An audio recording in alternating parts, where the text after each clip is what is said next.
ইরানের স্কুলে হামলার বিষয়ে প্রেসিডেন্ট ডোনাল্ড ট্রাম্পের না জানার দাবি মিথ্যাচার বলে মন্তব্য করেছেন সেনেট মাইনরিটি লিডার চাক শুমার। তিনি অভিযোগ করেন, যুদ্ধের প্রথম দিনে এমন গুরুত্বপূর্ণ তথ্য কমান্ডার ইন চিফের না জানা প্রশাসনের চরম বিশৃঙ্খলার বহিঃপ্রকাশ।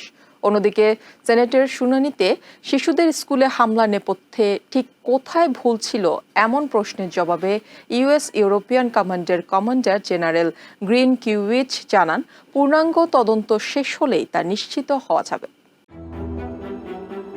প্রাথমিক তদন্তে উঠে এসেছে, ইরানের মিনাব শহরে একটি প্রাথমিক বিদ্যালয়ে হামলায় ১৫ শতাধিক শিশু নিহতের ঘটনায় আমেরিকা দায়ী। এই হামলার বিষয়ে প্রেসিডেন্ট ডোনাল্ড ট্রাম্প অবগত নন বলে দাবি করেছেন। তবে প্রেসিডেন্টের বক্তব্যকে মিথ্যা বলে আখ্যায়িত করেছেন সেনেট মাইনরিটি লিডার চাক শুমার। হোয়াইট হাউসের অভ্যন্তরীণ বিশৃঙ্খলা ও তথ্যের ঘাটতি নিয়েও কড়া সমালোচনা করেন শুমার। এদিকে সেনেট শুনানিতে সেনেটরদের প্রশ্নবাণের মুখে পড়েন US European commander general Alexus Grynkewich. New ইয়র্কের সেনেটর কার্স্টেন জিলিব্র্যান্ড প্রশ্ন তোলেন, ১০ বছরের পুরনো তথ্য ব্যবহার করে কিভাবে একটি স্কুলকে হামলা লক্ষ্যবস্তু নির্ধারণ করা হলো।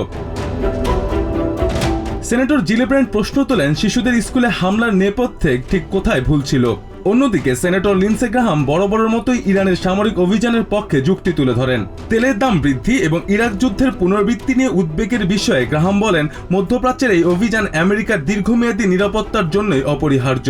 ইরানের শাসন ব্যবস্থা পরিবর্তনের পর আমেরিকার ভূমিকা কি হবে সেই বিষয়ে গ্রাহাম জানান, ট্রাম্প প্রশাসন ইরানি সরকারের সক্ষমতা নষ্ট করতে চায়, ক্ষমতা দখল করতে নয়।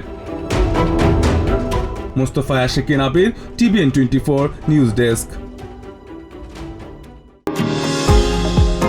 নিউ ইয়র্ক থেকে সম্প্রচারিত TVN 24 টেলিভিশন বিশ্বজুড়ে বাঙালির কণ্ঠস্বর।